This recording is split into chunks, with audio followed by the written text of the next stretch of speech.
ششدتم يا رب المسلمين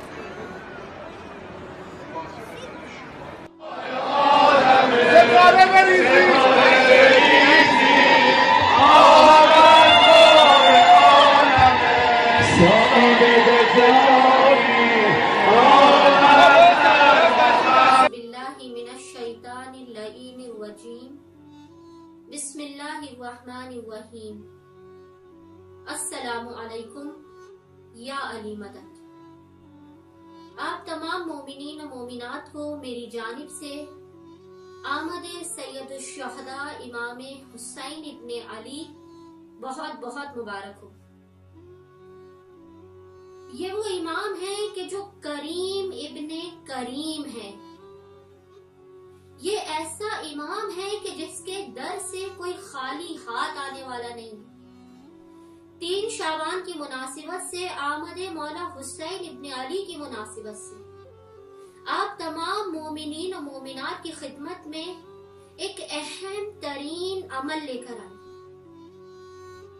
3 شعبان ویسے ہی وہ دن ہے کہ جب خلاق دو عالم مومنین کی دعاؤں کو رد نہیں کرتا۔ جو دعا پورے سال میں کبھی قبول نہ ہوتی ہو وہ دعا بھی 3 شعبان اور شب 3 شعبان ہر صورت مولا حسین کے صدقے سے قبول ہونے والی ہے، کیونکہ حسین وہ ہیں کہ جنہوں نے دنیا میں آمد کے ساتھ ہی 1000 سال پرانے مریض فطرس کو شفا دی ہے۔ حسین باب شفا ہے۔ کسی بھی قسم کا مریض ہو وہ در حسین سے شفا پا کر جاتا ہے۔ حسین عطا کرنے والے ہیں اور اتنا عطا کرنے والے ہیں کہ راہب کو 7 بیٹے عطا کیے۔ راہب نے انکار کیا، اگر وہ انکار نہ کرتا حسین قیامت تک اسے بیٹے دیتے چلے جاتے۔ تو آج کے دن کی مناسبت کا جو ایک عمل ہے یہ مختصر ترین عمل ہے اور نہایت آسان ترین عمل ہے کہ جو مومنین و مومنات نہایت آسانی کے ساتھ کر سکتے ہیں۔ وہ عمل کیا ہے؟ آپ زیارت عاشورہ پڑھتے ہیں،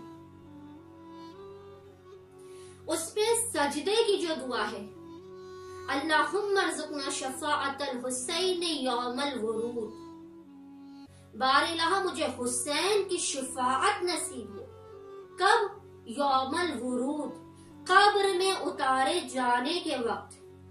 ایک لائن کا یہ جملہ ہے، لیکن یہ ایک لائن کی جو جملہ ہے زیارت عاشورہ کا جو سجدے میں پڑھا جاتا ہے، یہ ایک لائن کا جملہ ایسا ہے کہ جو آپ کی زندگی، آپ کی تقدیر و قسمت کو بدلنے والا ہے۔ 24 گھنٹوں میں جب آپ کو وقت ملے، چلتے پھرتے اٹھتے بیٹھتے جس وقت بھی آپ کو 24 گھنٹوں میں وقت ملے، آپ اس جملے کی تلاوت کرتے چلے جائیں۔ آپ دیکھیے گا کہ حسین کس طرح سے آپ کی تقدیر کو بدلنے والے ہیں۔ حسین صفات الہی کے مظہر ہیں۔ یہ اہل بیت رسول وہ ہیں کہ پروردگار عالم نے اپنی مشیت کو ان کے حوالے کر دیا۔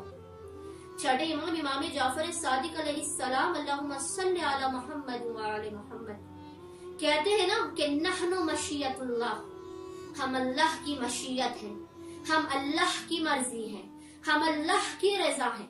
خلاق دو عالم خود سورہ دہر میں کہہ رہا ہے کہ اہل بیت رسول جو تم چاہتے ہو وہ میں چاہتا ہوں، اور جو میں چاہتا ہوں وہ تم چاہتے، یعنی اللہ کی مرضی ان کی مرضی، ان کی مرضی اللہ کی مرضی۔ اور یہ سورہ دہر وہ سورہ ہے کہ اگر کوئی مومن رزق کے لیے پریشان ہے تو روزانہ 1 مرتبہ سورہ دہر کی تلاوت کرے۔ دیکھا اس کا رزق مولا حسین کے صدقے میں کس طرح سے کھلتا ہے۔ یہ سورہ وہ ہے کہ جس میں خلاق دو عالم نے فضا کا بھی شکریہ ادا کیا ہے، کیونکہ مولا کائنات جناب سیدہ اور حسنین کی روٹیوں کے ساتھ فضا کی روٹیاں بھی 3 دن لگاتار گئی ہیں۔ خلاق دو عالم نے اس سورے میں فضا کا بھی شکر ادا کیا ہے۔ تو حسین ابن علی وہ ہیں کہ جو صفات الہی کے مظہر ہیں، جو کریم ابن کریم ہیں، جو عطا کرنے والے ہیں، جن کی سخاوت مشہور ہے۔ تو مومنین و مومنات دن کے 24 گھنٹوں میں جب بھی انہیں وقت ملے 3 شعبان کا خاص ترین یہ عمل آپ کی خدمت میں لے کر آئیں کہ آپ نے کیا پڑھنا ہے؟ اللہم ارزقنا شفاعت الحسین یوم الورود۔ یہ جملہ ایسا جملہ ہے کہ جو آپ کی زندگی کو بدلنے والا ہے، فقط آپ کی آخرت کو نہیں، آپ کی زندگی اور آخرت دونوں چیزوں کا یہ جملہ بدلنے والا ہے کہ اگر آپ کے راستے میں پہاڑ جیسی بھی کوئی رکاوٹ ہوگی تو وہ رکاوٹ ہٹ جائے گی فقط اس ایک لائن کے جملے کی دن میں تلاوت کرنے سے۔ آپ کی مشکلات و پریشانیاں کس طرح سے حسین ابن علی کے صدقے میں خلاق دو عالم دور فرماتا ہے۔ امید کرتی ہوں کہ مومنین و مومنات حسین ابن علی کی زیارت کا یہ جملہ جسے سجدے میں پڑھا جاتا ہے اس سے اپنی زندگی کا معمول بنائیں گے، اپنی ناممکن حاجات کی قبولیت کے لیے، مصیبتوں اور پریشانیوں سے نجات حاصل کرنے کے لیے۔ ایک مرتبہ پھر تمام مومنین و مومنات کو کریم کربلا حسین ابن علی کی آمد کی بہت بہت مبارکباد۔ اللہم صلی علی محمد وآل محمد وعجل فرجہم اجمعین۔